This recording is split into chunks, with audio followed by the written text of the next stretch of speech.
It's Dew Time with Pastor Steph.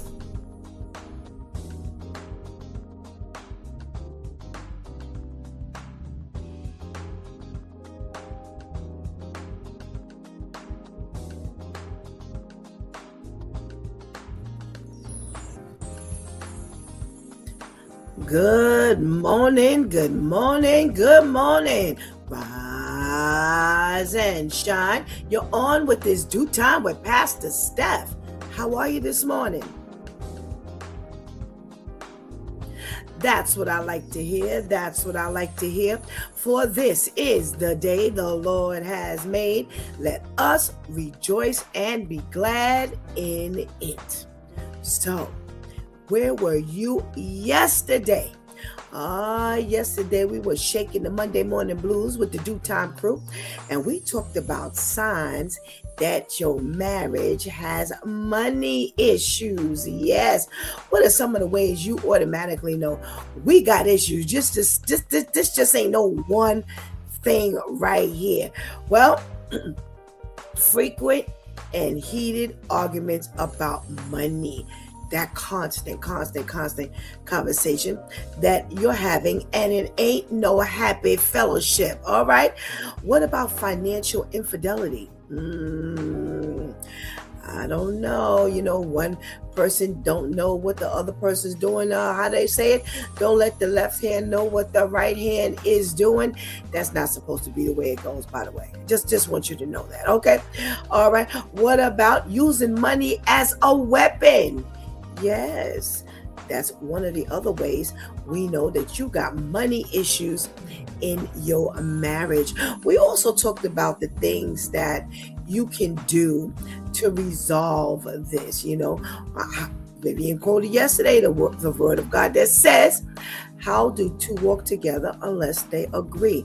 Listen, we can't get this done unless we are doing this on one accord. This can't be no 2 and 3 agendas. This can't be 2 and 3 goals. We got to make sure we're doing this once and for all and on one level. Okay?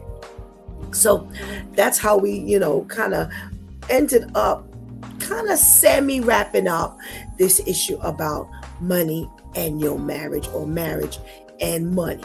Okay, well, we got the switch with Shantice yesterday, as we do every Monday morning. Stop blocking. When she first said it didn't do anything, but after like 60 seconds, it started clicking in and all of these things started pouring in. If you were on the line, I really hope that was happening for you as well. Was it clicking for you as well? I really hope so, because I got to tell you, it was pouring in and pouring in. Stop blocking came in so many ways. But if you want to stay contained to what we were talking about earlier before she got on, listen. Stop blocking someone else's growth. If you are in a marriage that has money issues, you should be praying for him, and you need to be praying for her. And above all, you need to be praying for you and making sure you're doing everything and anything that you can do to make sure that you are not a stumbling block to the other person. Yes. And I know sometimes they may say things that you may not agree with, and that's understandable. That is definitely understandable. However, you want to make sure that you do everything you're supposed to do in life to make sure that you're not blocking God's blessings. So whether you're blocking God's blessings in their life, blocking God's blessing in your life, blocking God's will, where he's got to work around you in order to get this done. And that's what kept pouring in yesterday. I'm like, I don't think we realize how many times God has said, you know what? If you're a roadblock, if you're a stumbling block, then I'm just going to go all the way around you and you won't receive this blessing at all. Is that what you want? I don't think so. But if I were you, I'd go back to yesterday's It's Dew Time and listen to that switch tip. Because, baby, I think that's one of the most practical tips that have come our way in all 200 and something odd switch tips that she's had. Okay, now last night there's more to be said was in effect, and oh, whoa, were you on with us last night? We continued that conversation. There's more to be said. Now, here's what we did. We took it back. We took it back to what happens in the dating process, because we kind of touched on that in the morning. Well, there was more to be said because baby, those videos we watched last night indicated that a whole lot of stuff goes on well before you marry. Yep. And I don't know what we're looking at before wedding bells. Are we misguided into believing that these people are who they really are? That these red flags and these alarms and these sirens are not going off, but they are. So listen, you've got a lot to review if you missed yesterday, because not only do you have to listen to It's Due Time, you then got to listen to There's More to Be Said. Now again, you can catch There's More to Be Said, the repeats, It's Due Time, the repeats, right here on Facebook, Coach for Christian Life, or YouTube, A Closer Walk Christian Media Network. If you can't watch, but you can listen, check us out on Spreaker.com, Spotify, iHeartRadio, what else? Apple Podcasts, Apple iTunes, what else? And the list goes on. Amazon, Audible.com, anywhere you get your streaming service on, you can find us right there, okay? So you want to go back, because I'm telling you, if not, there might be some things going on that it may not be a financial issue in your marriage, but it might be something else. And trust me when I tell you, at the end of the day, it's all the same. The way you conquer one thing is pretty much the way you conquer the other. Ain't much different, okay? All righty.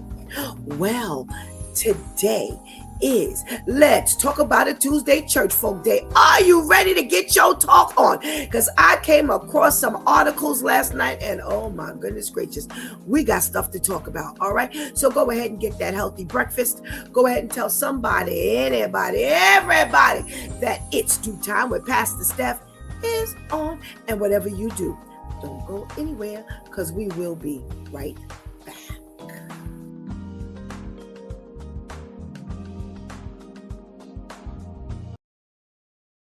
2nd, 1963. Over 1,000 children walked out of school, some as young as 6 years old. They marched toward Birmingham City Hall singing Freedom.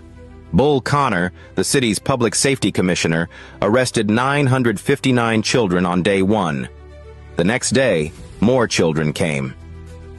According to the National Civil Rights Museum, Connor ordered fire hoses turned on them, so powerful they ripped bark off trees and clothes off bodies. Police dogs attacked teenagers. The world watched on television. One photograph shocked the nation. Walter Gadsden, 15 years old, gripped by police while a dog lunged at his stomach. He wasn't even a protester. By May 7th, over 3,000 children were in jail. President Kennedy sent federal negotiators. According to historians, these images directly catalyzed the Civil Rights Act of 1964. Children stopped segregation, not politicians, not diplomats. Children who chose jail over silence. What would you risk for justice?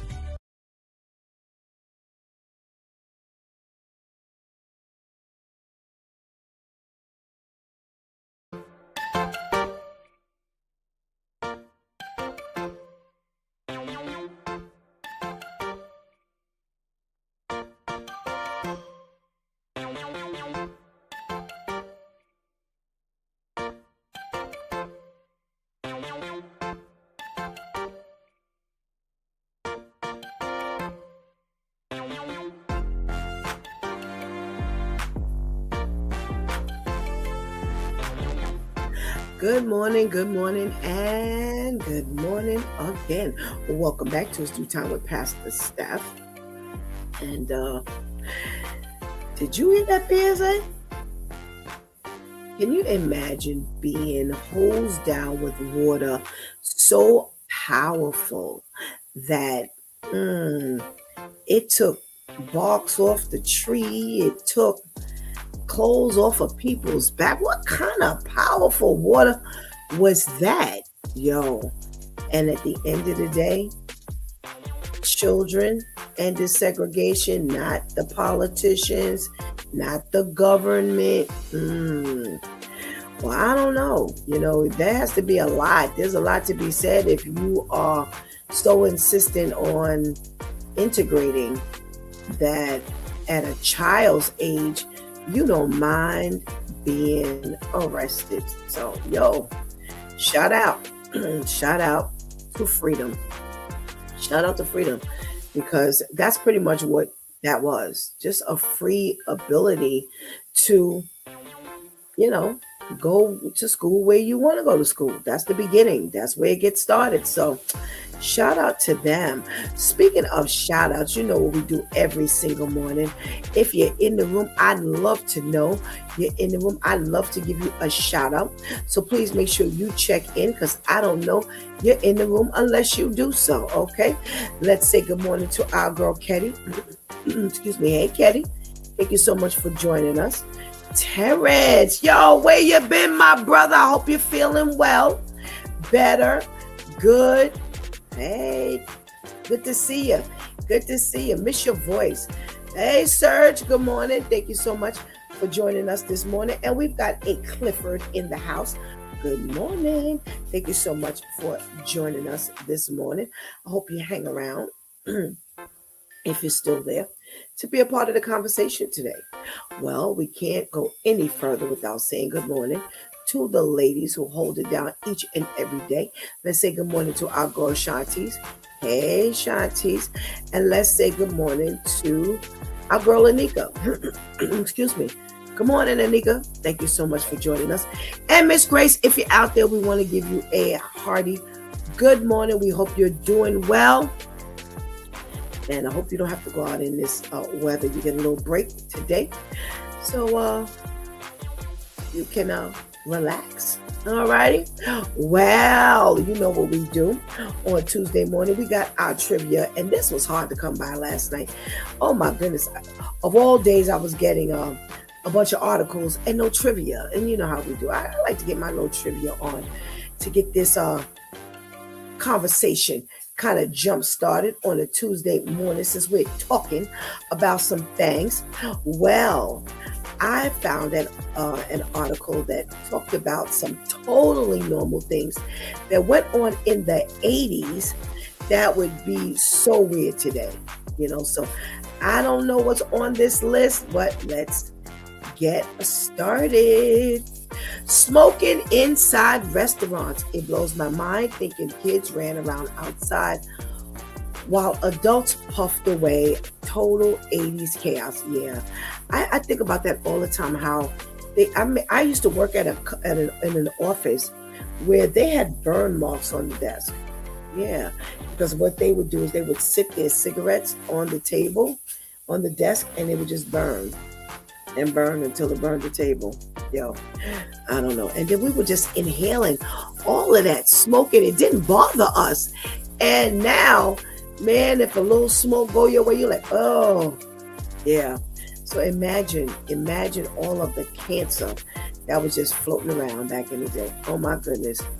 Sitting by the radio with a cassette tape, waiting to record your requested song from the local radio station, then realizing you recorded halfway through one of your favorite songs on your mixtape. Oh, do you remember that? I remember my sister had the radio and I had the tape recorder, and we used to sit by the radio and wait. Here's the part that was funny. Do you remember right in the middle? I gotta ask Pastor Vinny, does he remember this? Because Pastor Vinny's music, he's a music man. Do you remember right in the middle of your favorite song, they go WBLS? And it was smash your recording. Oh my goodness. Who remembers that? I don't know. Ketty, maybe you remember that one. All right. Calling friends on a landline and leaving a voice message on an actual answering machine. Yep. But wait, remember you used to play the music and try to get it synchronized so you could go, hey, and wait till the favorite part of your song got there, and you go, hi, this is Stephanie. Sorry, I'm not here to catch your call, but if you leave a message, I'll call you back. Bye. Yes, remember that? Oh my goodness. A nigga says yes and pausing the recording to not get the commercial. Yes, Serge. I hated that too. What you know about that, Serge? Yes. You turned on your TV and immediately started watching something. You didn't have to pick a service or identify what user you were.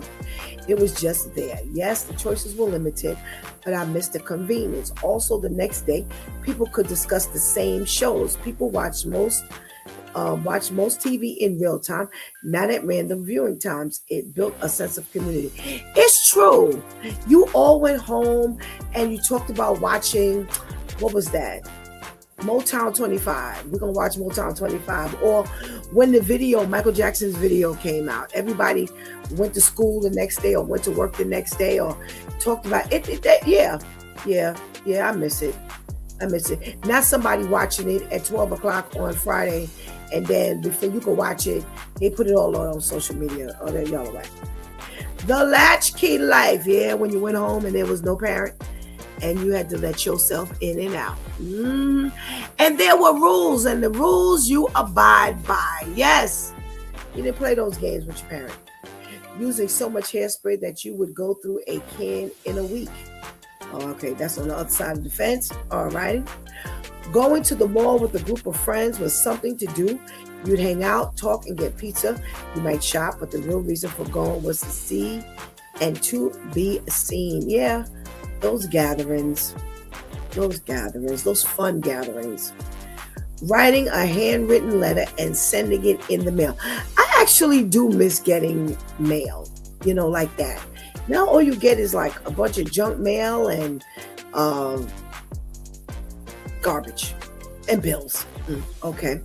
Looking up businesses in the phone book, like to order a pizza or other carryout, which is all done digitally now and with barely any human interaction anymore. You actually had to call and go pick up your go-to-go order. It's true. Remember they used to deliver the phone books to each borough, to each door, and the Manhattan yellow pages were this thick. Yeah. And the Bronx was like this thick. And Staten Island was this thick. Yes. Having quarters in your pockets at all times in case you needed to make a phone call. And back then you had all of your friends and family numbers memorized. It's true. I still remember my mother's number.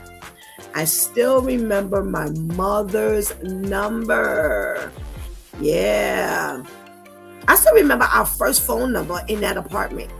Yeah, don't ask me. I told you yesterday I can't remember what I was doing 5 minutes ago, but I sure remember them phone numbers.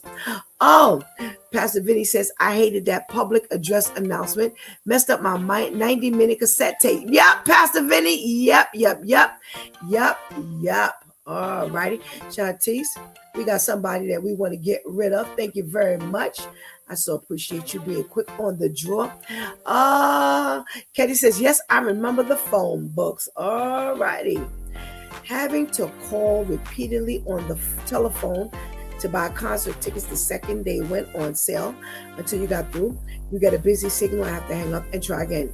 That, and remember you were trying to win those concert tickets and you just keep hanging up and hitting the redial, hoping the phone, or you tried to get your phone, your song request in and keep hitting that hit redial. Yeah, those were the days, man. Yeah, those were the days. Just about every weekend heading to the arcade. I remember that. Now that's what I remember we would load up after school. Wherever the arcade game was. Miss Pac-Man, Galaga, what else? Centipede, Millipede, yo. Those were the days, man. Oh my goodness. Serge says, yes, I remember my old house number. Yes, me too, Serge. Hey, Brian, good morning.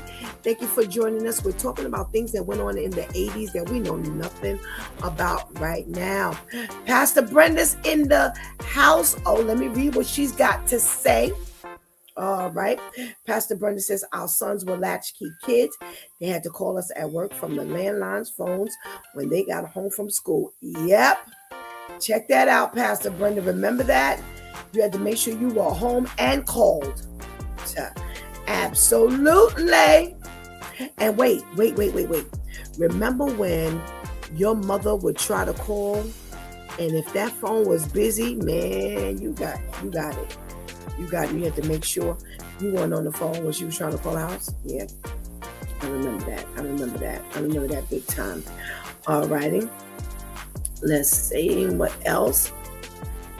To watch family movies, we had to set up an actual projector. We did it at night, loading the film strip in, then turning off the lights to watch it on a bare wall. The films initially had no sound until my parents bought a huge microphone attachment for the Super 8 camera. My mind was blown when camcorders became a thing. Unfortunately, most of our old family films didn't hold up over the decades. Yeah. Remember that? Those of us with younger siblings likely experienced times when it was nearly impossible to have any phone privacy due to centrally located landlines. Oh, yeah. Yeah, remember that? Piling 6 kids in the boot of an estate to get to a social event. I feel so worried and sickened nowadays when I see a child moving around the back of their car, clearly not strapped in, yet back in the 80s, it seemed so normal. Not that it seemed normal, it was normal. It was normal. None of us, I will never forget my mother. We were going to camp, and my grandmother had one car, and my mother took every child to ride Playland in that one car. We just piled up, and she just kept making runs. And it had to be about 10 kids in each ride. Yes. Back and forth. And look at God. Not an accident, not one kid hurt. Child. Oh my goodness gracious. Talk about, I told you we should have been dead a long time ago. We should have been dead a long time ago. Alrighty. Let's see. Ketty says, my mom worked as an operator for New York Bell, and I cursed at the operator, and it was my mom. I cursed that. She tore my butt up when she got home. Oh, ain't that something? Wow.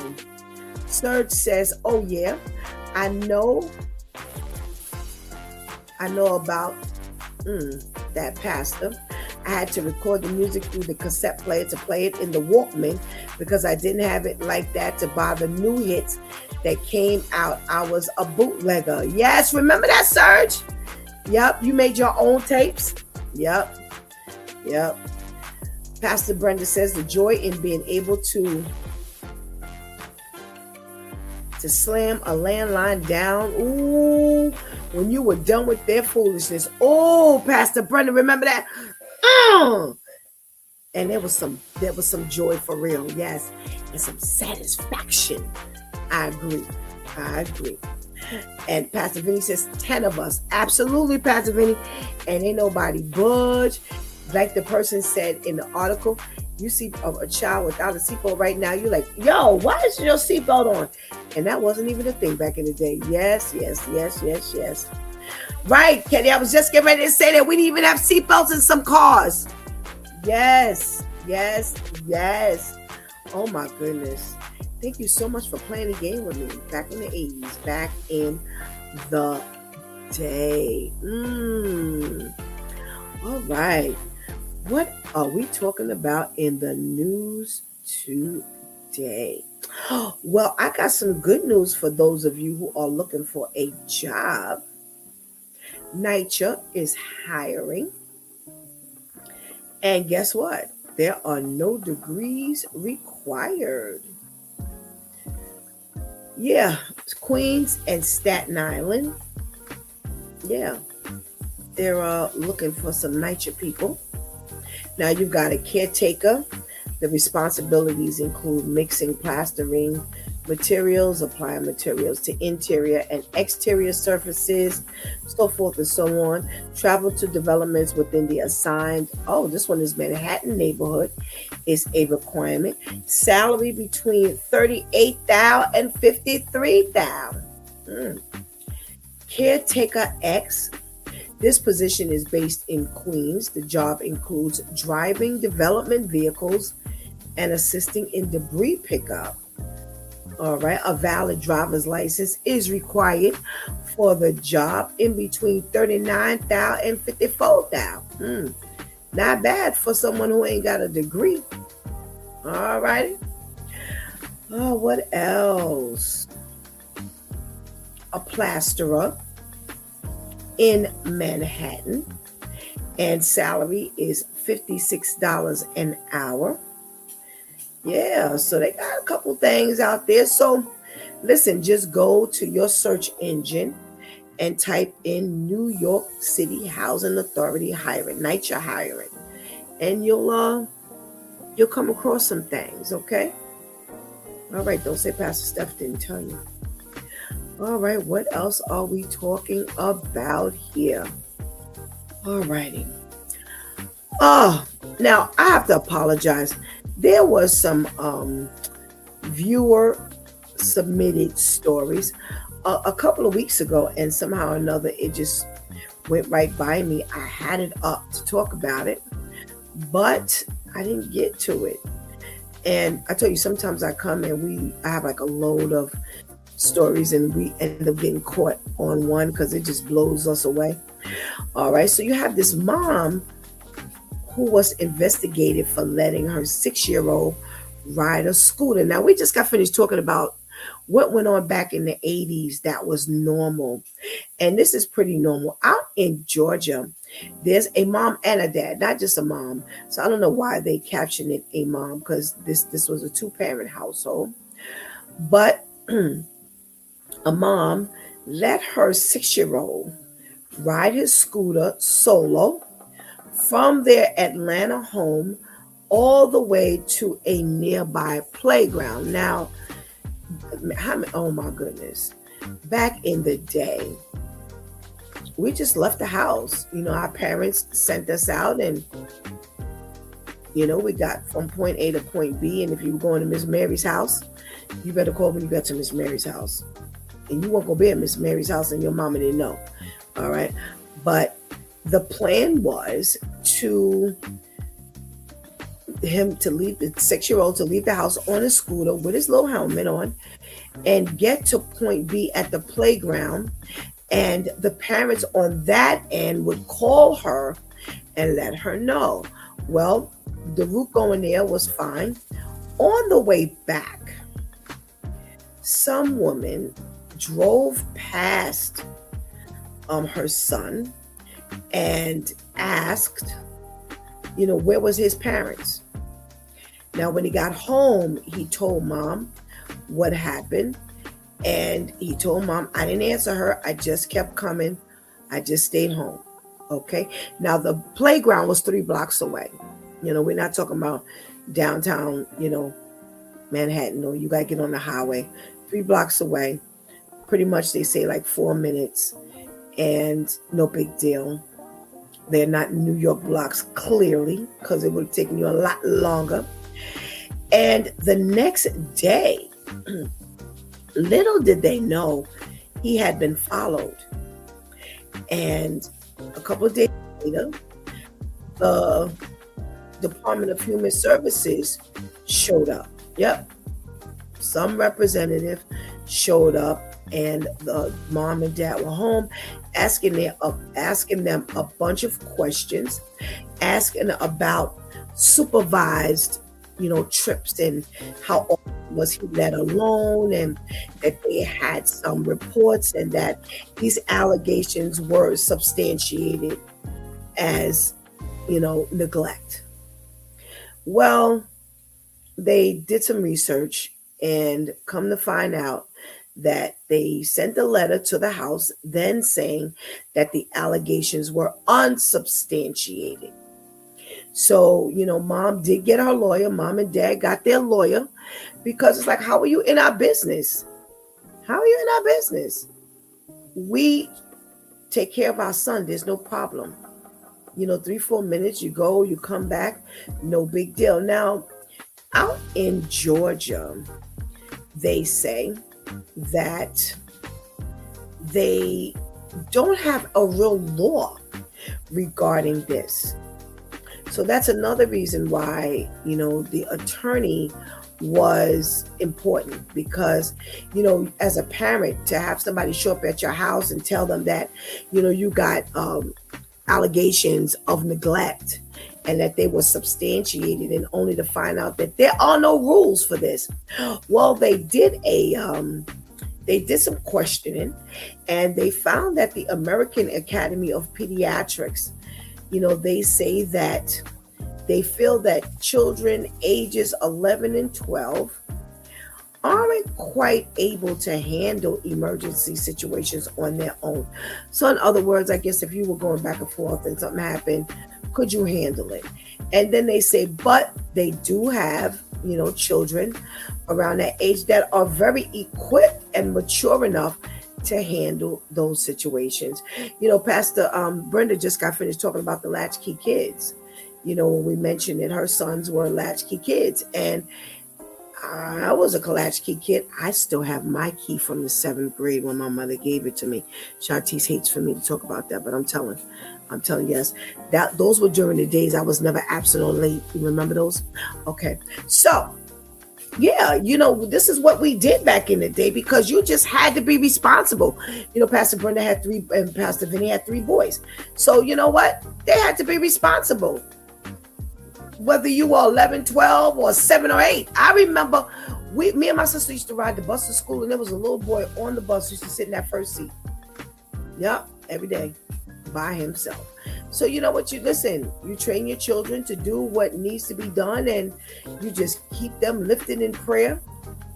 And, you hope that they get to the next location without any problem.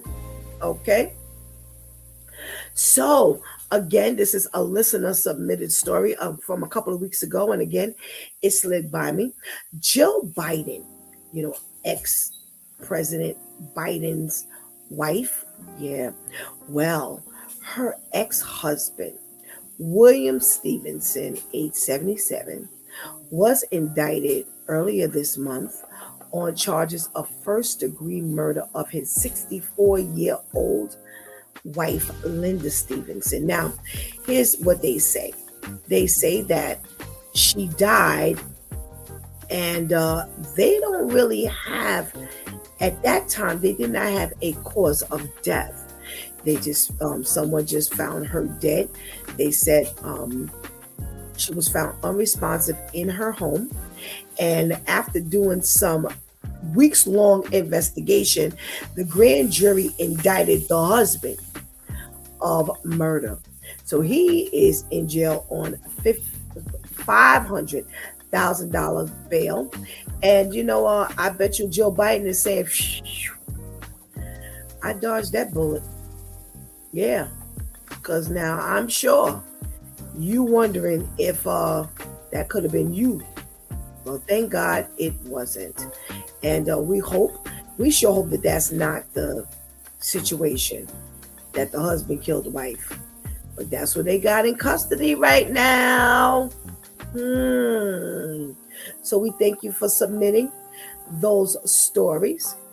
Sir said you just had, I don't know why I'm trying to do this long distance reading. You just had to add, you never was absent or late. Yes, Serge. You know how we do those things. I got to remind people. I was just that girl back in school. Yes. All righty. What else are we talking about in the news? Well, I got an update. Do y'all remember Colin Gray? Yes, he is the father of Colt Gray. And that was, I believe he was 13 or 14 at the time. Colt, yes, he was the one who took the AK 48, no, the AR-15 rifle to school. His father gave him that rifle as a Christmas present when he knew his son had been idolizing the shooter, the mass shooter from another school incident, and that he used to have like these pictures and all kinds of things. Also, the the school told him that the son needed some special attention and some therapy, and you still went and bought this kid a gun, not only a gun for Christmas, but that rifle for Christmas.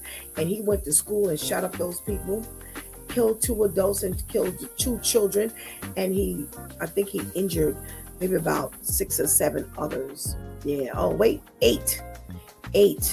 All right. So Mr. Collin, the dad, has been charged with 4 counts of involuntary manslaughter, 2 counts of second-degree murder, and 8 counts of cruelty to children.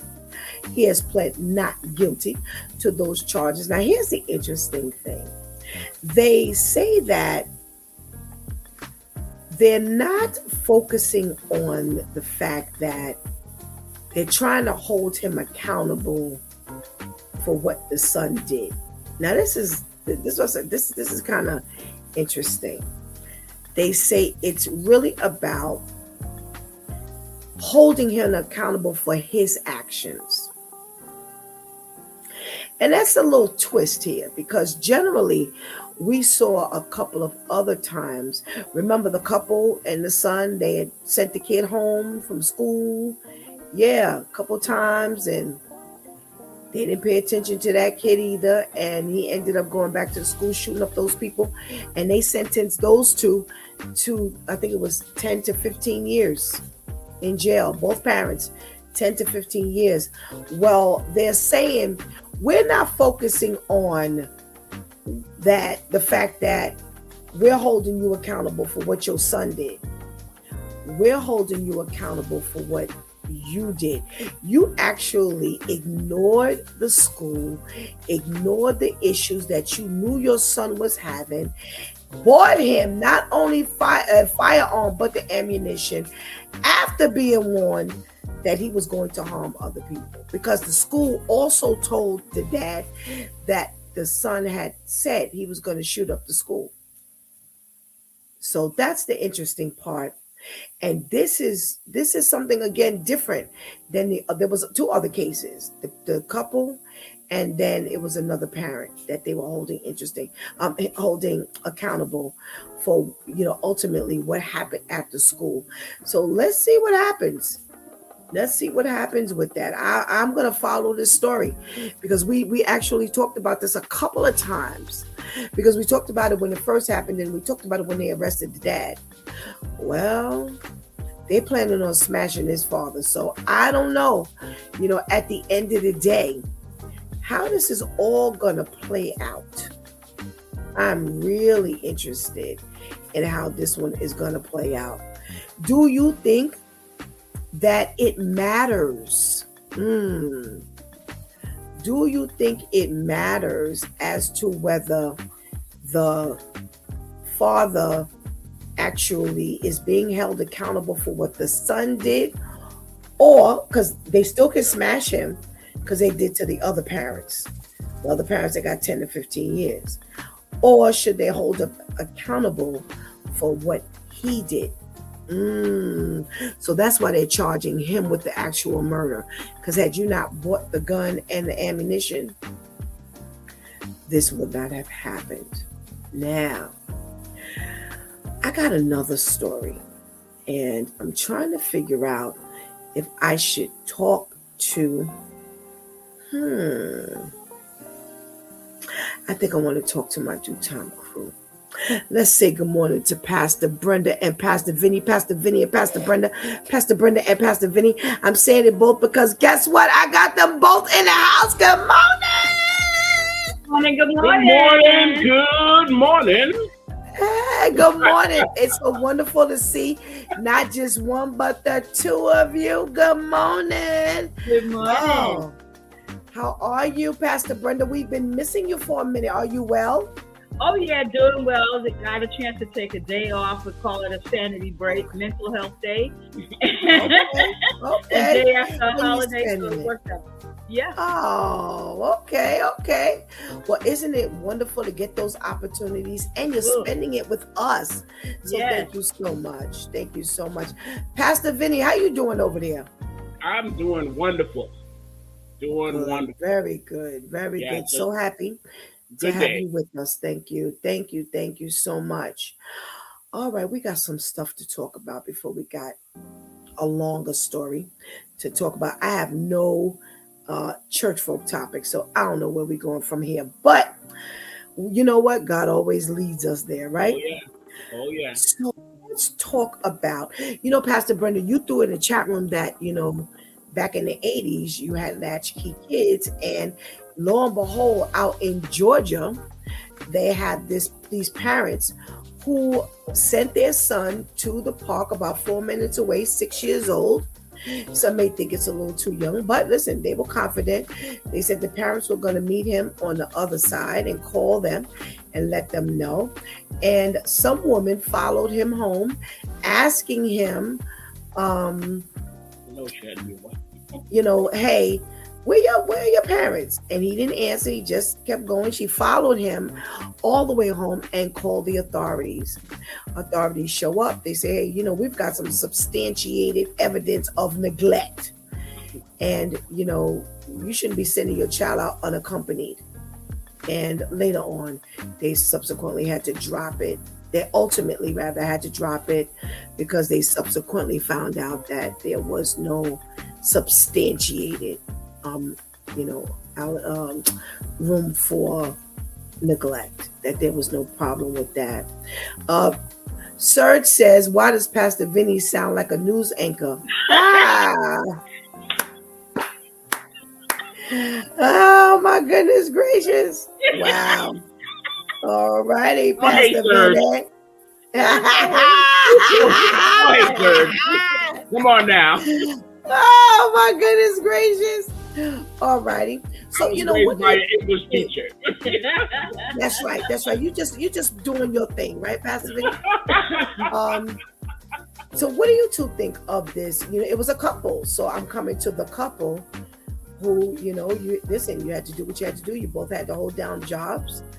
And, we all let our kids go out, maybe not at the age of 6, but what's your thought here? The age of 6, it's a little young, but again, the parents had confidence in this young man, arriving at his destination. If the Georgia streets are anything like Florida, we don't have a whole lot of sidewalk. So you are in the, you're in the midst of riding, at your own risk. I would hope and pray that, that the little boy had on a helmet as well. But of course, for someone to follow this little boy home, that raised the hairs on the back of my neck. And, for the little boy not to speak to this person, good for him. If this person followed him, the thing would, talk to the parents first. Don't just call the cops. No. Or the authority. Talk to the parents. You were concerned for his safety. I could understand that. Right. Right. It just brings out so many emotions to me because my kids were a little older, but they rode scooters at time. The one that you pedal with your foot. They rode it to their middle school from our house, and it was a nice little journey, but we were confident in their safety.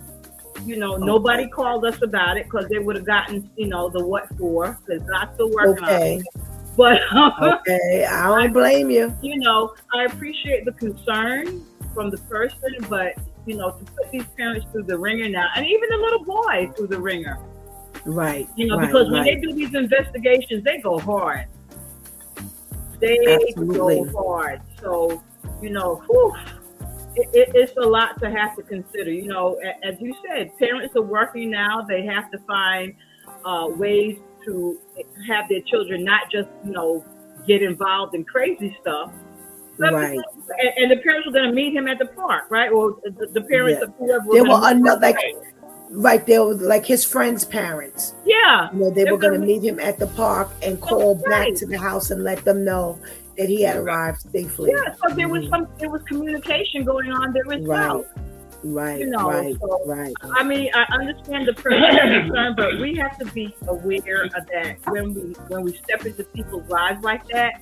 There are consequences. There are fallouts. Some people, they may be investigated at the right time, but there are a lot of people that are under investigation that it traumatizes them. Absolutely. What say you, Pastor Vinny? Well, there are some people. Let me be straight. Some people really need to mind their own business. Some people just really need to mind their own business. If this kid was reckless, if he was being a nuisance on the street or whatever, then maybe you have a case. But he had his helmet on. That's a tremendous, positive, on his behalf. He wasn't acting crazy or anything. He was just going home. He was on his way back home. Oh yeah. And and if it was like you said, like 3 or 4 blocks away, it took them if they followed him, it took them nothing to see that he made it home. Right. He wasn't, making a right turn on Highway 1 and 75. Right. Up 95, and come on. All these things. And sometimes these I don't even want to call them officials. They just looking for low-hanging fruit so they can hang a number on it. Right. Yeah, they're trying to make a quota. That's wrong. That's wrong. That's aggravating. That's really aggravating. Absolutely. We got to check in from Miss Herlima. Hey, Miss Herlima. Good morning. Thank you so much for joining us. As you were talking, my mind just kept going to, all right, so you followed him home. You asked him where his parents were. He didn't answer you, and you completely went home. That's why you knew where, to submit this address to submit, rather. So here's my thing. If you were really concerned, why not knock on the door and say, you know what? I don't want to be in your business, but I want to let you know that I actually was able to follow him home. And if I was some miscreant, I would have been able to snatch him up in the car. Right. I know he may have been going maybe a little short distance, but I just want you to be aware that if I was able to do it, maybe somebody else was able to do it. And I think that would have sounded a bigger alarm than you calling the authorities on me. Because, again, they're thinking he's 6, he's on the school, the guy's little helmet, he's only going 4 blocks, they're going to call me, when he gets on the other end. But what you would have sounded the alarm is he may not have made it to the other end, as short as 4 blocks is. And I think you as parents, me as a parent, I think that would have really kind of jolted us a little more than somebody showing up to my door saying that I'm negligent. Right. Because that's only going to make me mad. Yep. Opposed to someone in the neighborhood looking out for my baby. Thank you. I'm like, you know what? You're right. Thank you so much. That's something to think about. I really appreciate you. Now we've got a friend. Now, Right. this makes me believe that you really weren't doing this for the right reason. Mm-hmm. You know, and how you, just like you said, Pastor Vinny, you just in somebody's business. Your concern was not the child. Right. You know what I'm saying? So I really think that would have been a much better approach, and really would have kind of sent some alarms up in the parents, and maybe they would have just thought differently, because that is the case. If they were able to talk to him and follow him home, somebody else could have been able to do that as well. So you know what? People just don't. Are we going? Oh, okay, there's church folk. Shantice, write that down, because I ain't gonna remember it in a few minutes. Are we doing what we're supposed to be doing, or are we meddling or involving ourselves or inserting ourselves in the wrong way? Let's see what Pastor KL has got to say about this thing. Good morning, Pastor KL. Good morning, pastors. How are you guys doing? Good morning, my brother. How are you? How are you? Slow motion better than no motion. That's right. All right. Amen. All right, Pastor KL. We're talking about the authorities that were called on these parents because they allowed their 6-year-old to kind of go to the park alone, and they were accused of being negligent. A case was open, and then at the end of the day, it was unsubstantiated negligence, so they ended up dropping the case. But what's your thought on someone inserting themselves? Was it a good move that somebody did call just in case it was negligence and going on in the home? Because there were 2 parents in the home, actually. I think it was a great call. Listen, you guys know I work in retail, and I'm tired of little Johnny coming to the store at 4 years old. I'm tired of the 6-year-old and the 7-year-old coming to the store. And then the crazy part about it, you send these children to the store for something they can't pronounce. You don't write it down in a note. They take it home and it's the wrong thing. Now you want to come back screaming because your child, the 4-year-old, brought back the wrong thing. How you give the 4-year-old your EBT card and expect him to remember the PIN number? I got a long line because little boo-boo don't know how to use the card, don't know what he's buying. You know what I mean? And then you make him buy stuff like X-Lax. You know a child don't know what no X-Lax is. It's just really, really crazy. Crazy. Witch hazel. What did y'all know about witch hazel? The yellow label bottle. Oh gosh. Y'all setting me off this morning. This is really tough.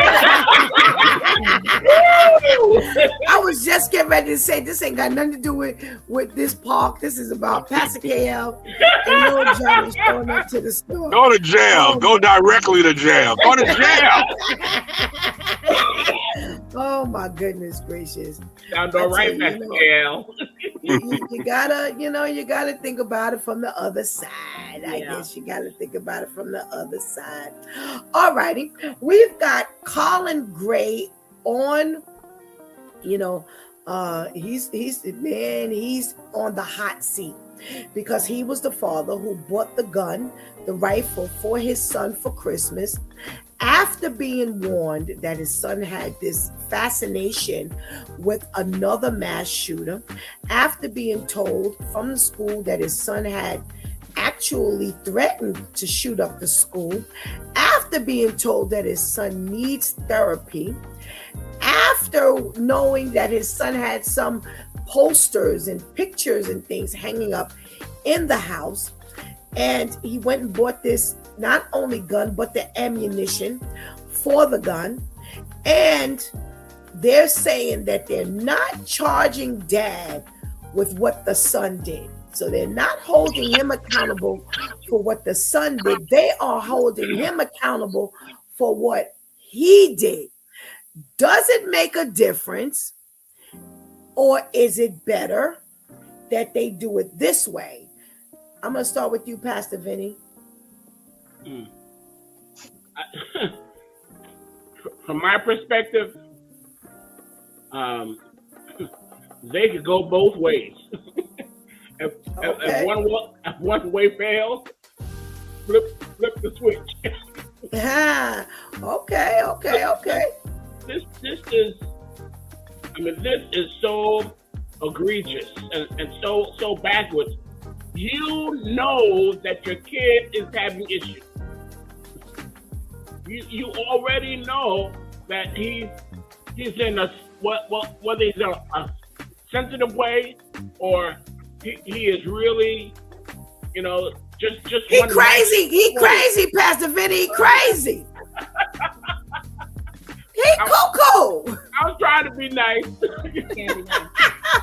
I was trying to be nice. Not here. Not now. Yeah. Can't do it. And so it's like sending a 6-year-old out in the street without a helmet. Right. Yeah. No. So yes, he deserves all the goodies he's going to get. The father. Okay. All righty. Pastor Brenda. Oh, I'm sorry. Go ahead, Pastor Vinny. Sorry. Yeah, because he said, well, that's my son. I'm going to do what I want to do. He can handle it. No, he can't handle it. And yes, you are the father. And yes, you are responsible. Yeah, clearly he can't handle it. If he could, you wouldn't be sitting up in jail and people wouldn't be dead right now. That's right. Clearly. At 14 years old, Pastor Brenda, he hands his son a rifle and ammunition. And despite everything, the amount of afters that you read in your commentary, that's enough for me that the father should be charged with accessory to murder. He knew all of this stuff that he didn't get counseling. He didn't get counseling for his son. He knew that his son had, the cuckoo for Cocoa Puffs going on. He knew. I mean, he went and he knew about the posters, all of that, and you still go ahead and buy a weapon and the ammunition. No, you are an accessory. A killing machine. You are an accessory. And bye-bye, do not pass go, do not collect $200. Go to jail. Absolutely. I agree 100%. Pastor KL, does it matter that they charge dad with, being accountable for what the son did, or holding him accountable for what he did?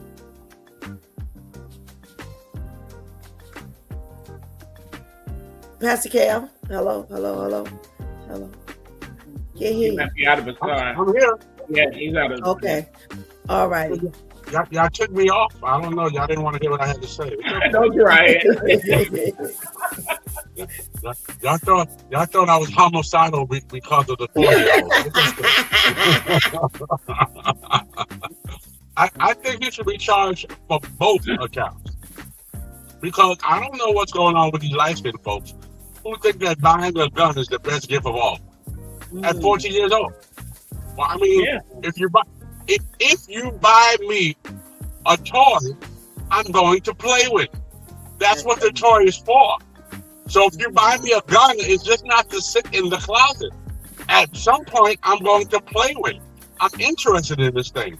At 14 years old, that is not a toy that he should have. And then all the signs, again, here we go again with red flags.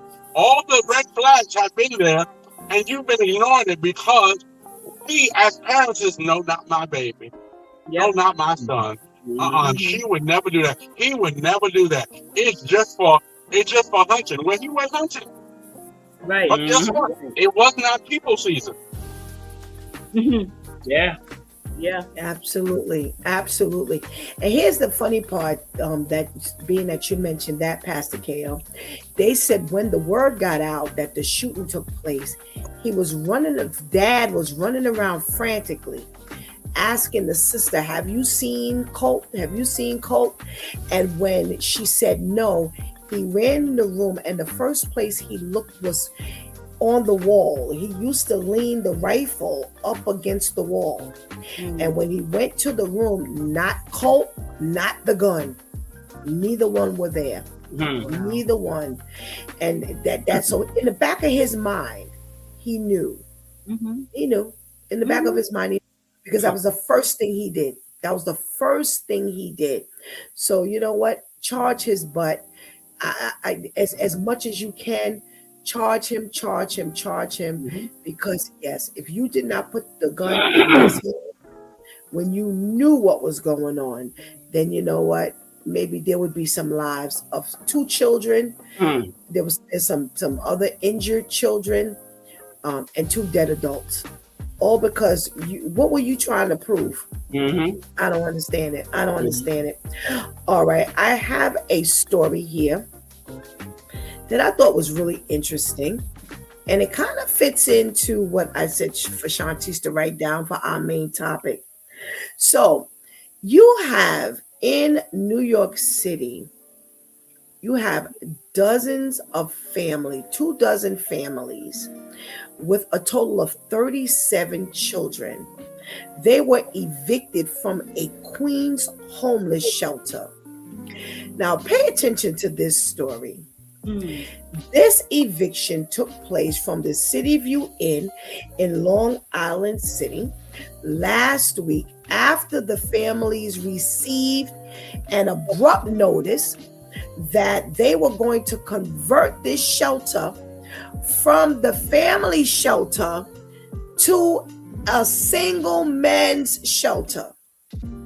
Now, they say displacement was real quick. They were taking the children and the families out of the homes, out of this building. And the thing that really got to everybody was because the families have been here for a while, and the children go to school in the neighborhood. So what they did was, when they moved the families, they didn't change the school. So now they moved the children from the neighborhood where they've gotten accustomed to, where they could actually, some of them could actually walk to school, or parents were walking the children to the school. They uprooted them from their normalcy. So already you're in a shelter, and they're trying to find as much normalcy as possible, and now they uproot these families. Now, they've been asking Mayor Mamdani, who's just started January 1st, to help them. There was a constant plea to help them, because they were asking, what's going on where you're not just moving a bunch of adults, you're moving the adults and the children, and now you're uprooting these children. Now, one of the council members, Julie Wong in Queens, in that area, she's been on it, and she's been asking as well for them to, for Mamdani to step in, because this is some leftover garbage from Mayor Eric Adams. So they are angry, because they're like, okay, wait. And here's the biggest question. You are actually taking and displacing, again, families, women, children, to put men in these shelters. They're not saying why the men being in these shelters are more important. They're saying that they can add more.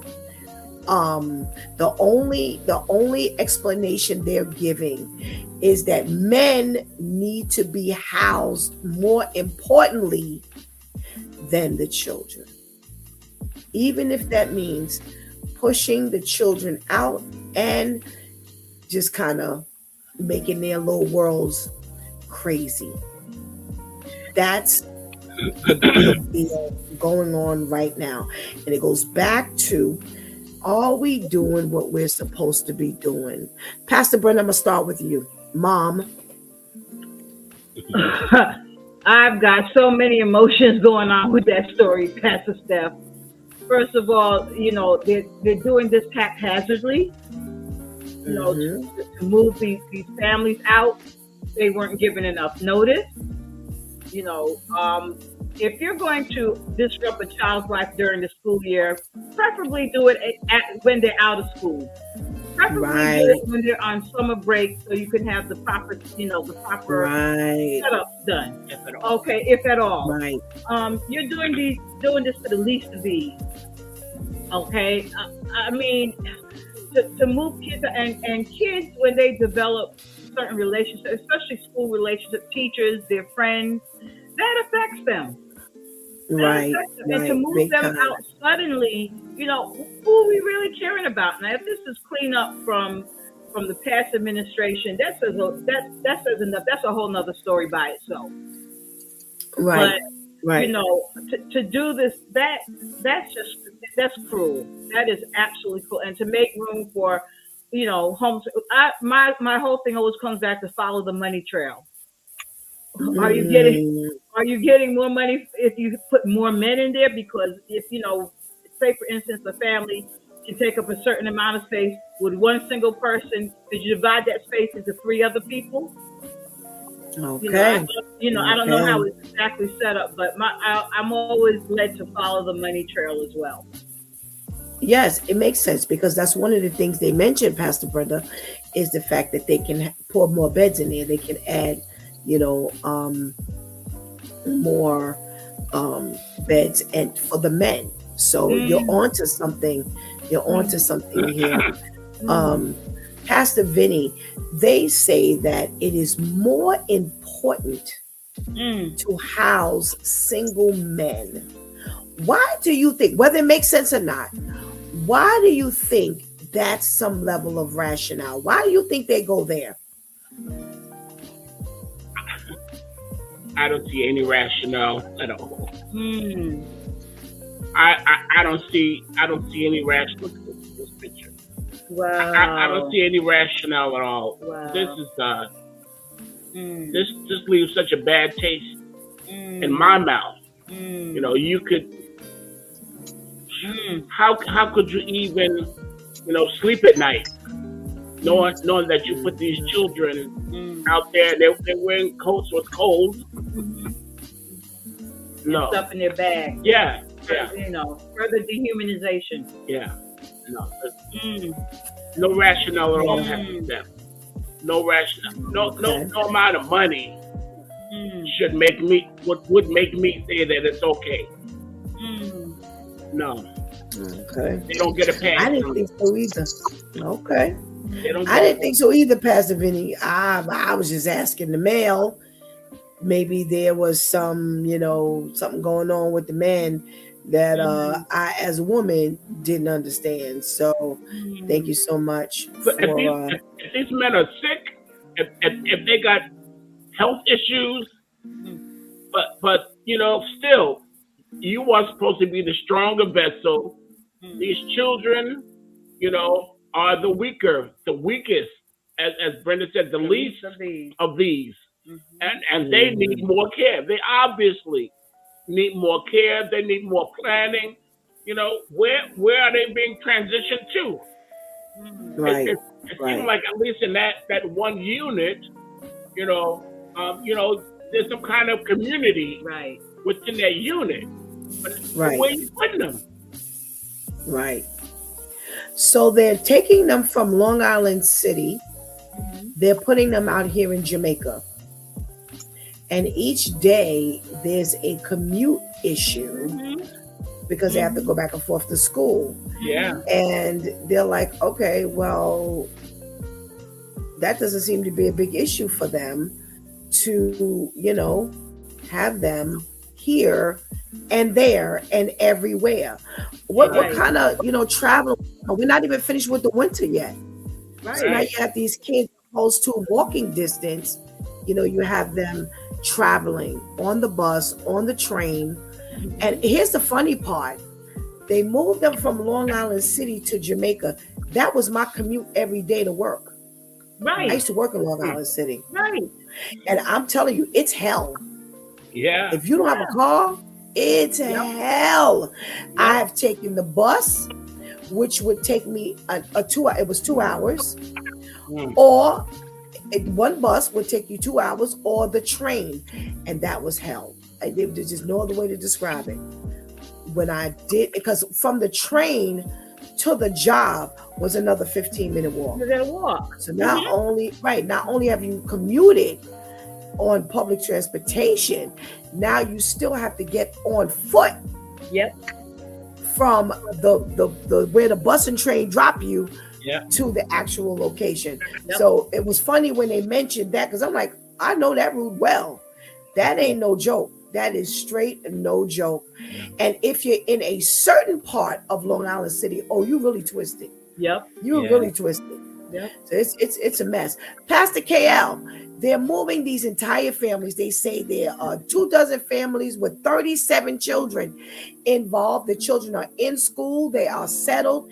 They have been here for quite some time.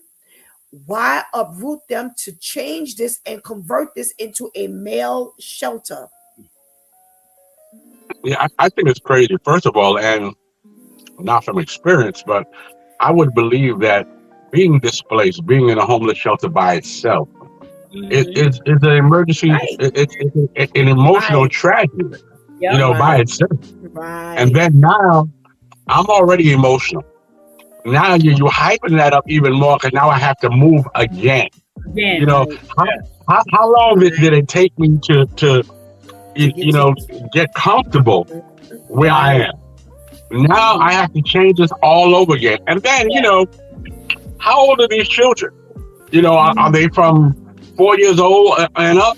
6-year-old now got to go somewhere else and get on a bus? Right. Now I know you send them around the corner to the bodega, but you ain't sending them across the city on a bus. No one's thinking about that. Not only that, I'm already homeless.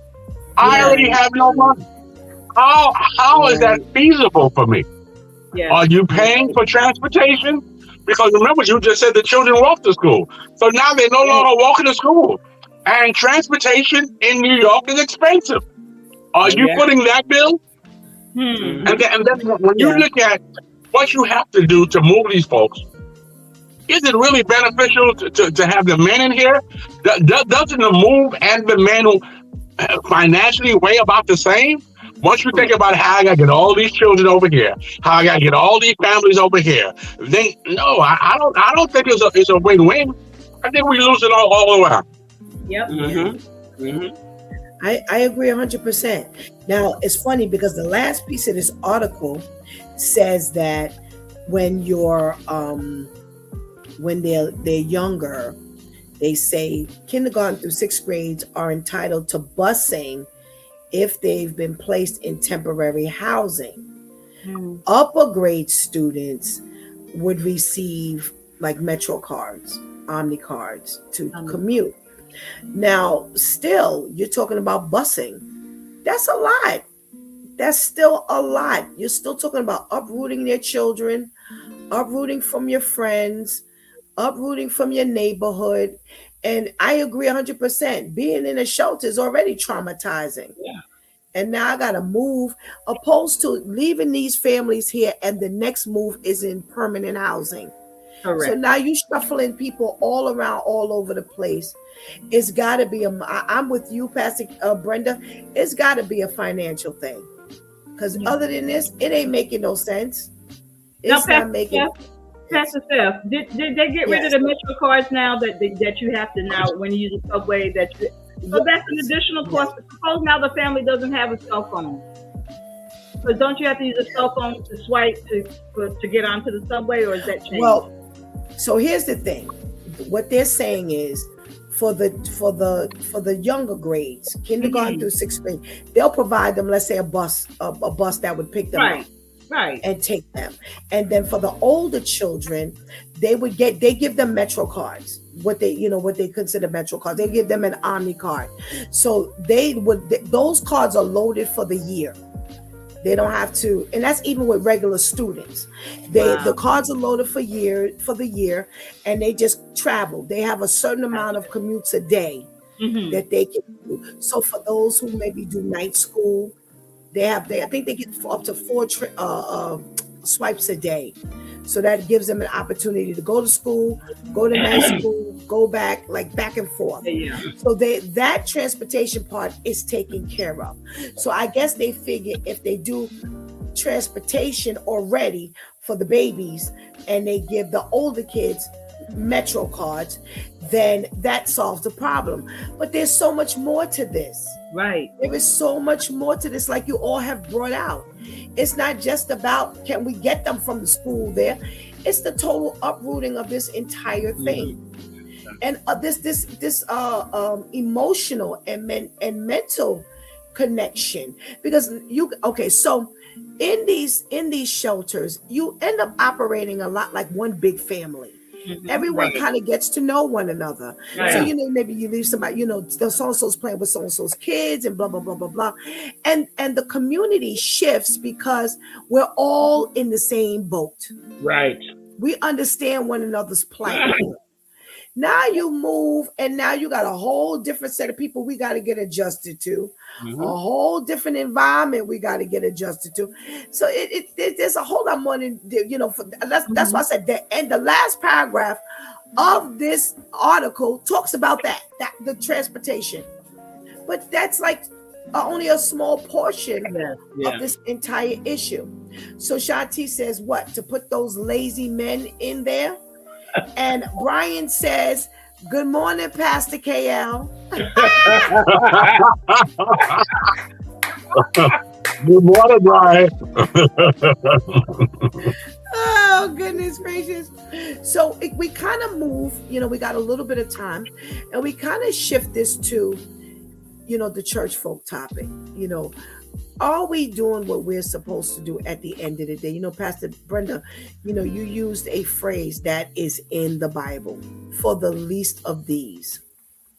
We have several areas of the Bible that talks about how we handle the widows, the orphans, how we handle the least of these. Jesus said, when you don't do this for me, when you don't do this for them, you don't do this for me. We have a responsibility here. Now, unfortunately for Mom Donnie, man, he is stepping in. Yo, you can get me to take these positions because he's stepping in a lot of mess behind the former administration. Pastor Vinny, what are we talking about here in regards to, are we living the life that God has planned for us to live, whether it's me as the politician, me as the who's overseeing this whole thing, me as the middleman who's made this decision to shift gear and pull out the families and put the men in. Are we handling this properly, even as residents? How are we handling when we get there? Are we taking care of these facilities? And there's a lot of wings and tentacles here, but are we doing what we're supposed to do ultimately, according to God? Well, on that basis by itself, you get a big failure. you get an F. Because now you've had all of these people, like we said, in one unit, one community. Now you got 12 families, 37 kids. Where are you going to find another single unit? Of course not.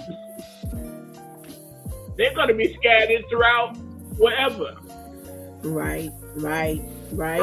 Further demoralizing them, because now they have a whole new life to start again, to get used to understand, to navigate.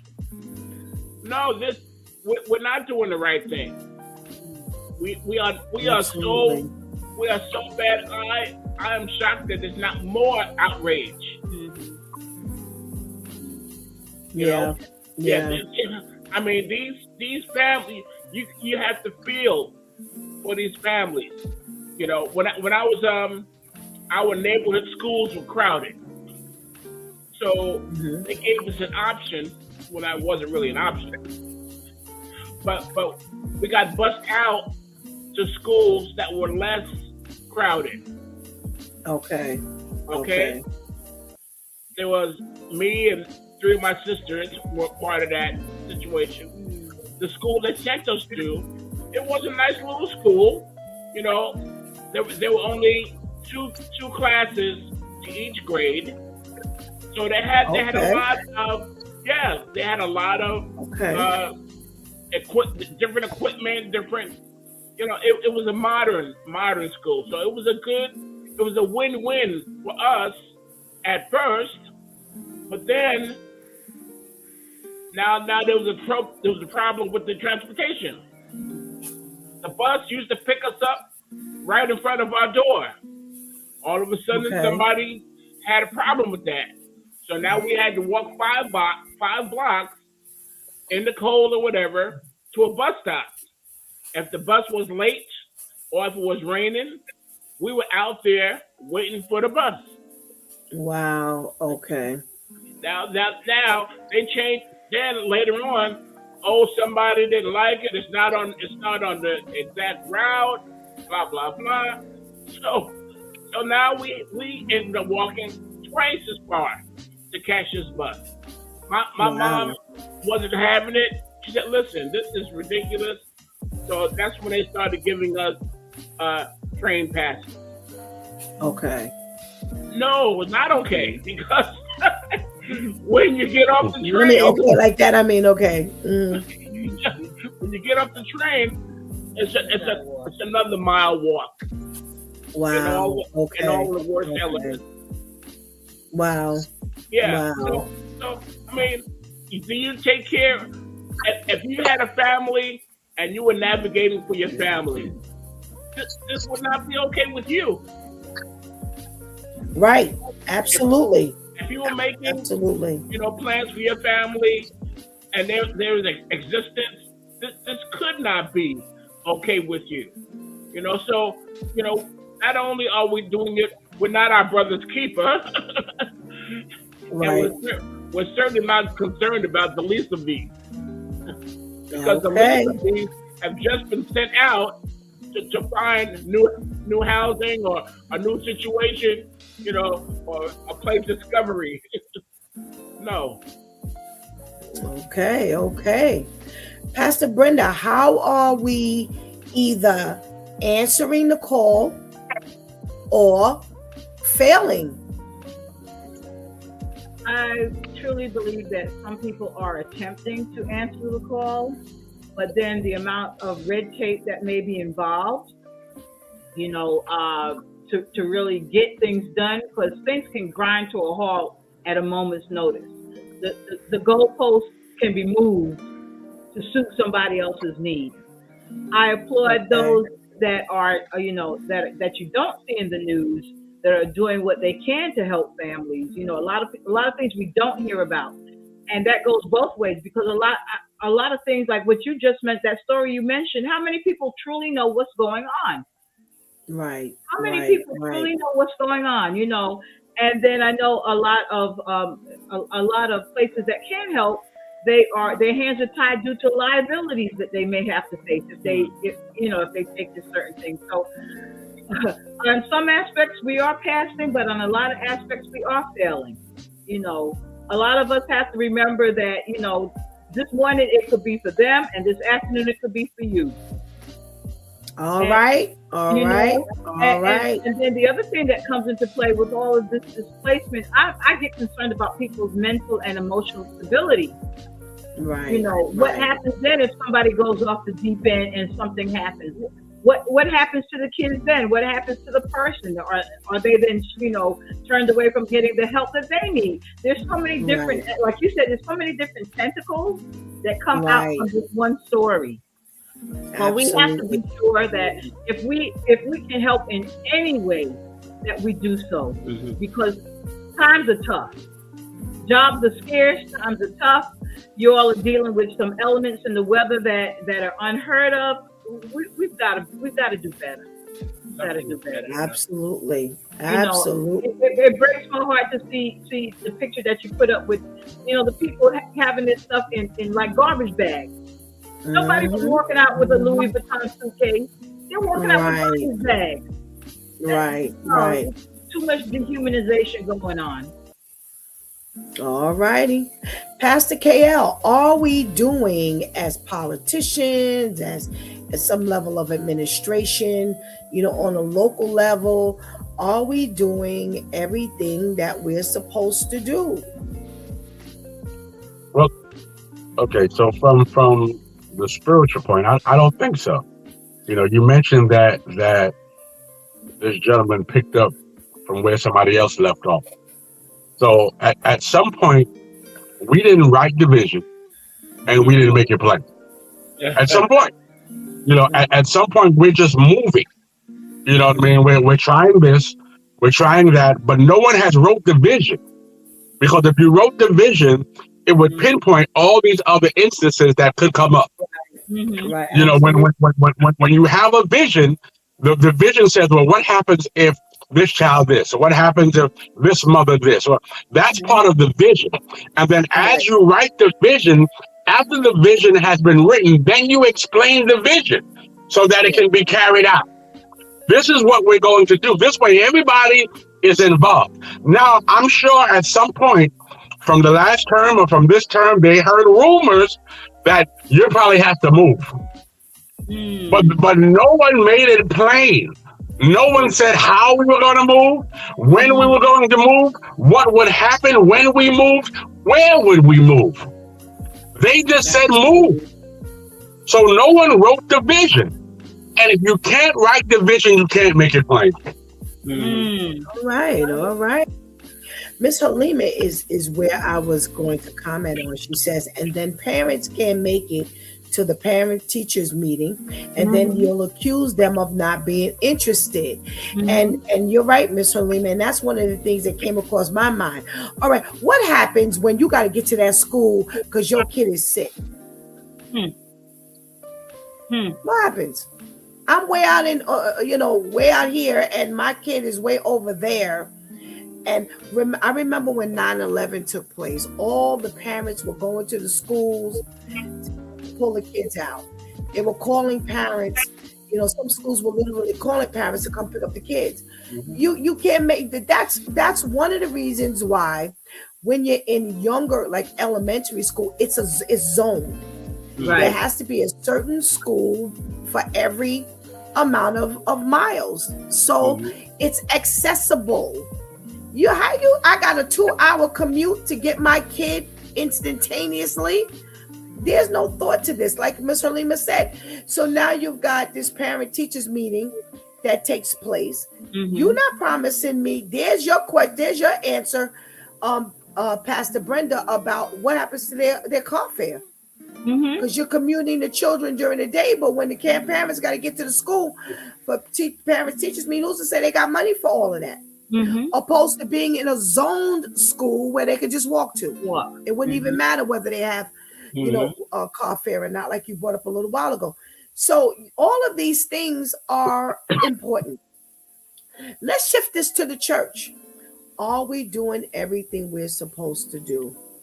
There are so many people out here who don't have any desire to go to church because of what they see, of what has been displayed as church behavior, church etiquette, how church people are supposed to behave, so forth and so on.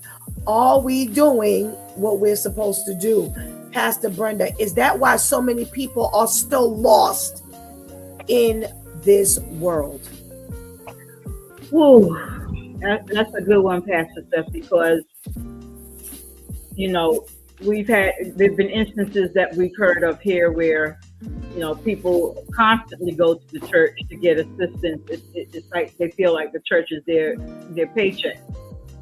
They constantly go, and so a lot of churches have put stipulations on the amount of help that they will give. And now the flip side is that if you see that people are suffering, you have a duty to help.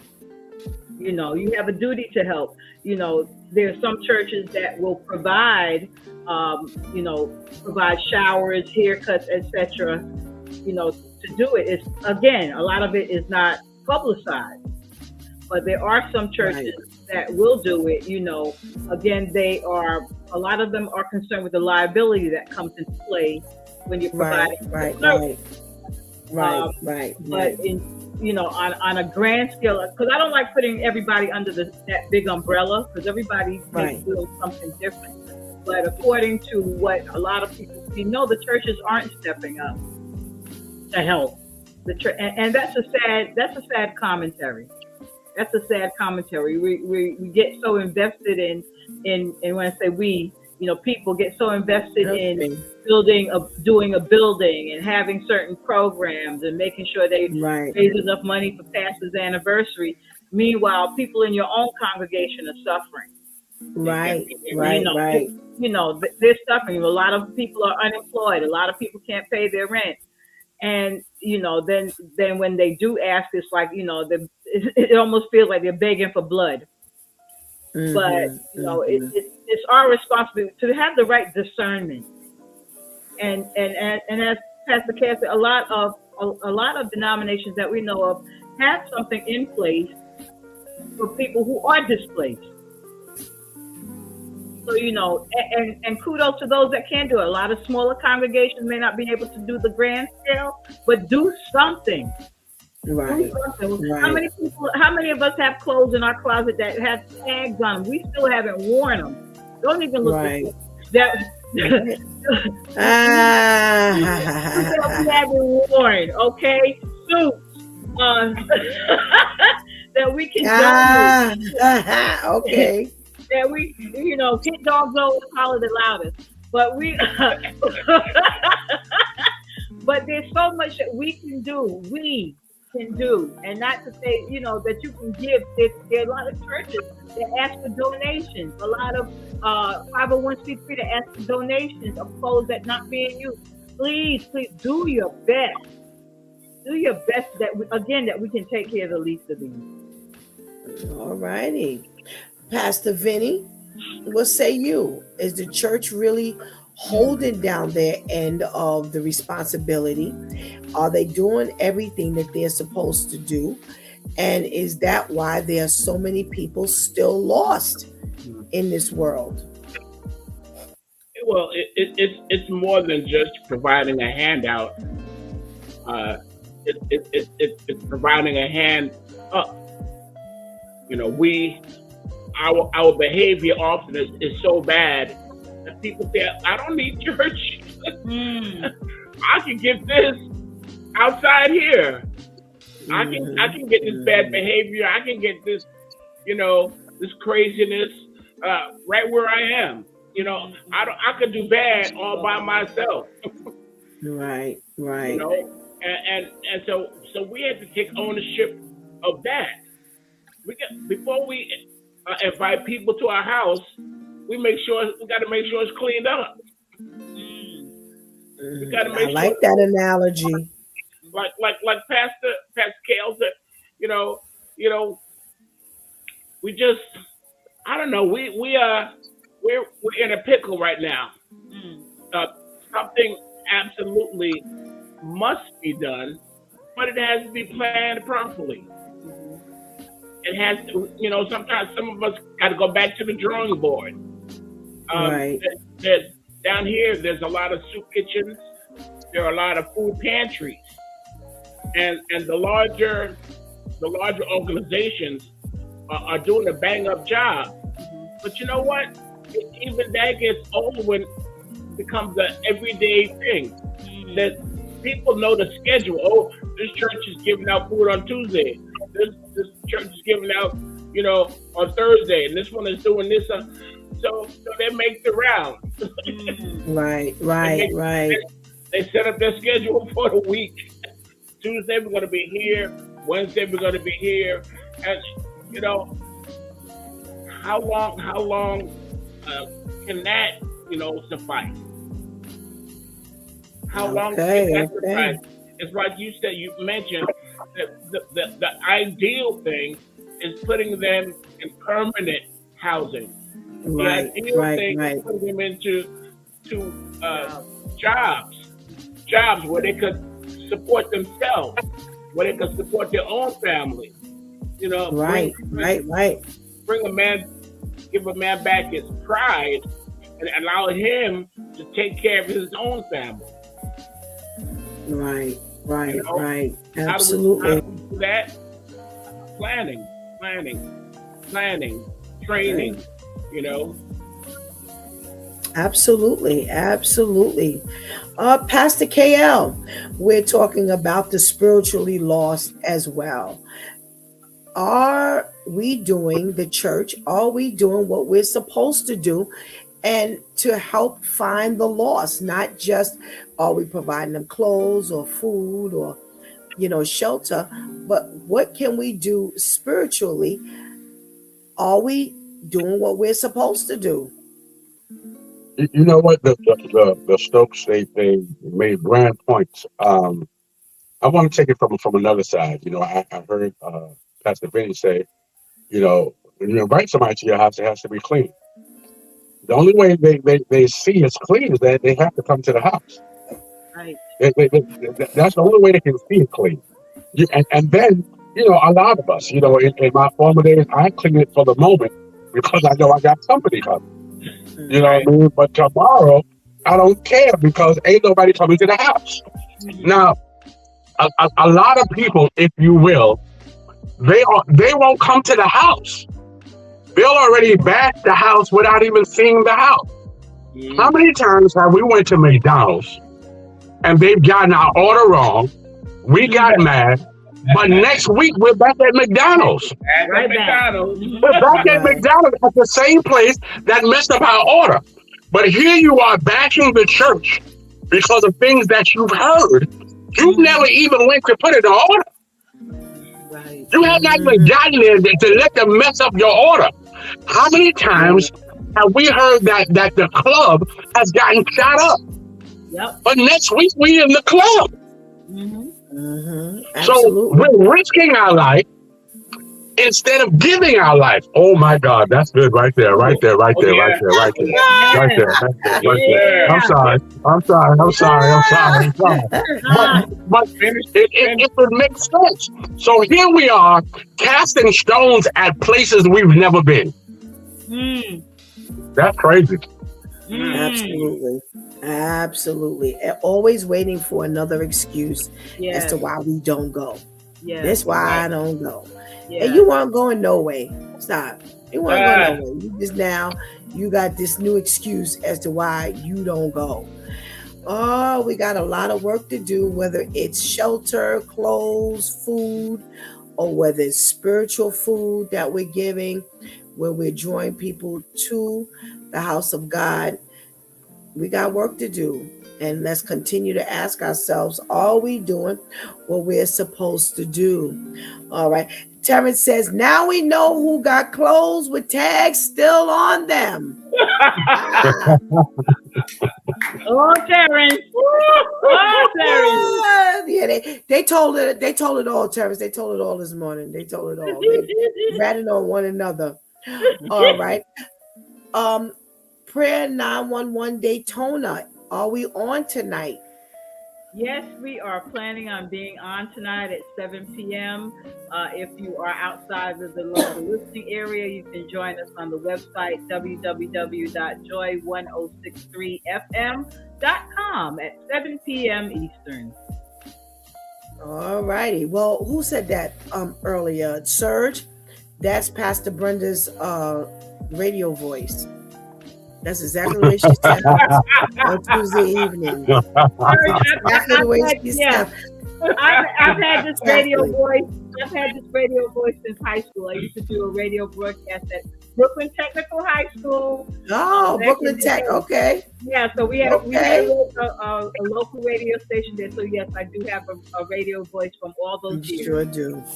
I almost I was like, oh wait, am I listening to her on the radio? Or is she still on his due time? Because the voice came through exactly the same way. Yeah. So make sure you join the Stokes on their Prayer 911 Daytona. It is an amazing ministry. Thank you so much. Thank you so much, my Due Time crew, for your contribution into today's conversation. We pray you have a blessed day. You as well. You as well. Thank you. are we doing what we're supposed to do? There's a lot of indicators that we're not. There are a lot of indications that we're not. We need to make sure that no matter what we do, we are, always pressing toward the mark. Again, Pastor Brenda said, if you have to do this for the least of these, look out for the widow, look out for the orphan. To say that you need these rooms and these beds, and you can fit more beds in if you convert this into a homeless shelter for men, because men need this shelter more. Are we talking about, are we if we don't put the men in the shelters, now they'll be roaming the streets all night. Now they become part of the crime families, and if they're mentally ill, now we've got new issues. Is that what you're talking about? Then listen, I say what I've said a million times, what we have said here a million times on Is Due Time. New York City is full of vacancies, vacant buildings, vacant lots, vacant property. There's no reason why you have to trade one for another. What are we not doing? What are we not paying attention to? What are we not handling properly, like Pastor KL said from the very beginning? And I'm sure, like it was, alluded to, there is something in your contract when you sign that at any given moment, you can be asked to move. But are we asking them to move for the right reason? Are we doing what we're supposed to do to keep like Pastor Brenda said, the mental weight of life down? You're talking about children. And I'm telling you, big messes were once little messes. Who is aiding to make these baby messes that will ultimately become big messes, because they won't be handled, they won't be detected as a problem. They'll just move through life and they'll just make bad decisions, and they'll become migratory people because they've had to flow from here to there. They won't get their feet planted. They'll not know what it means to be settled. All of these things matter in your formative years, and yet in all of the bureaucracy and nonsense and chaos of this world, I keep saying there's a war on children. We have a serious war on against our children, and we've got to make sure we do what we're supposed to do. Now, here's the thing. It always comes back to the church. The Word of God says, if my people who are called by my name would repent and change and turn from their wicked and evil ways, I will then hear their cry and heal the land. What are we not doing? Those of us who are claiming to be Christian people, what is the church not doing? Where is the church failing?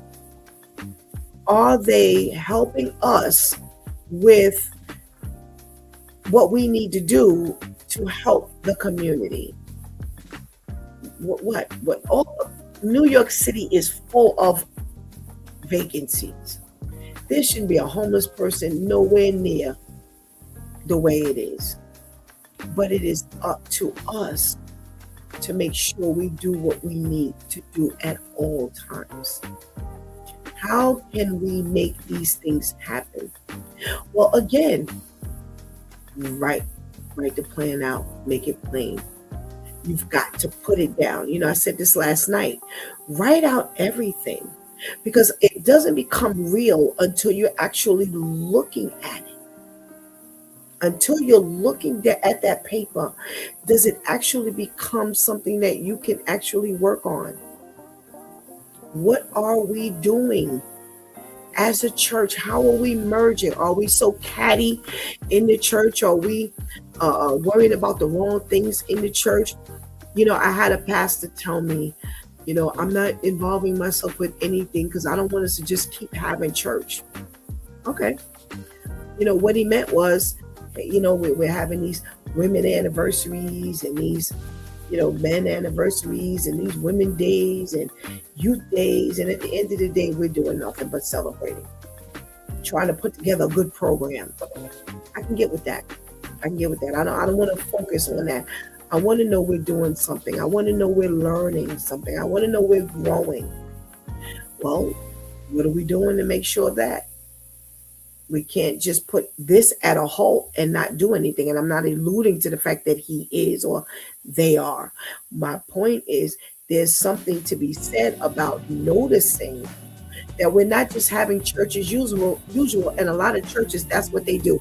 It's just a matter of opening up them doors each week, letting the people come up in there. Those who come up in there, they're not doing any outreach. They're not doing anything. They're not doing anything. Well, half the church can't get themselves together. The church is a big mess. And it's from making bad decisions. And people have got to understand, when God has called you out of darkness into his marvelous light, you have now a responsibility. See, your life ain't yours by far.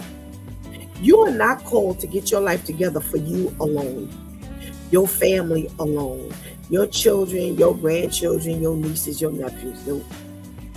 God needs us together so that we can join forces and heal this land.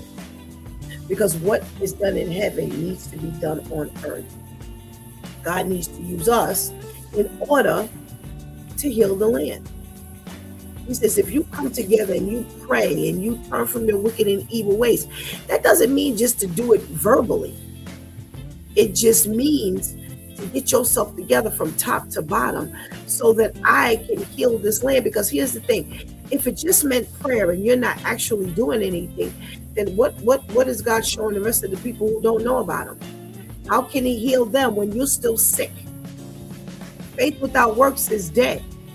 So, we got a lot of things to do. And you know what? Sometimes it means doing some things that may seem a little unconventional. Are you willing to go unconventional? Are you willing to stretch yourselves? We got to get ourselves together before we can help anybody else. To a degree, it's absolutely correct. On the flip side of that, take what you've got. Take what you've got. Take the improvement that's been made and make sure you put it to good use. And as you're doing that, God is working on the other piece. We've got to make sure we're doing everything we're supposed to do each and every opportunity we get, because this world needs us. Here's what should happen. When those families were being displaced, there should have been these churches banding together and being able to house these families in decency and in order. But the church can't get together. We're trying to figure out whether women should be pastors. We're trying to figure out who's doing this and who's not doing that. And we can't let this one do that. And we can't let this one do that. And we're failing God's people. We're failing God's people. Who do I care? Why do I care? Who's leading as long as they're leading correctly? That's my concern. As long as you are doing what God has called you to do, as long as you are doing what God wants and needs us to do, then if the dog can do it, let the dog do it. But we're so busy arguing over stupid, silly things that when these families needed, that's what should have happened. There should have been a coalition of pastors who have gotten together. We put together and put some buildings up. We can't get that done. There are so many things that we can do for these communities, and we would be building the church, because now the people could see the church in action. Now when we preach to them about God, we're actually showing them God. It's not just a soup kitchen. It's not just a pantry. Like Pastor Vinny said, they just come collect the food and then they walk off. No. We'd have a housing for them. We'd have activities for their children, activities and literacy programs, and places where they could go to get some job training and all kinds of things, funding and what's the thing, benefits and things like that we could help them with. We can't do that because we can't get ourselves together. We're too busy fighting, clawing at one another. Fighting and clawing at one another. It's so sad. It is so sad.